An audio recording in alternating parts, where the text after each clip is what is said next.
Samantala, inanunsyo ng Isabela Electric Cooperative 2 ang scheduled power interruption sa ilang bayan sa lalawigan ng Isabela sa Huwebes, 5 ng Pebrero ngayong taon mula alas 6 ng umaga hanggang alas 6 ng gabi. Ito'y bahagi ng isasagawang preventive maintenance service sa Rojas at San Manuel substations na layong masiguro ang maayos, ligtas at tuloy-tuloy na supply ng kuryente sa lalawigan.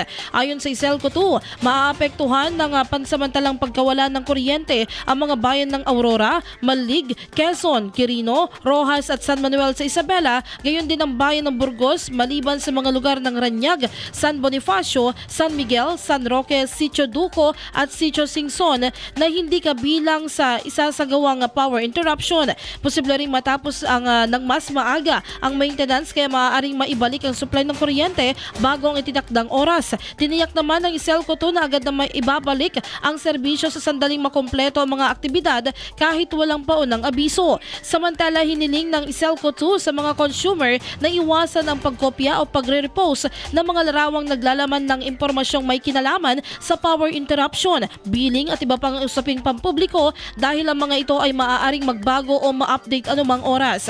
Pinapayuhan ng publiko na patuloy na sumubaybay sa opisyal na anunsyo ng Iselco 2 para sa karagdagang impormasyon at updates kaugnay ng naturang power interruption. IFM News.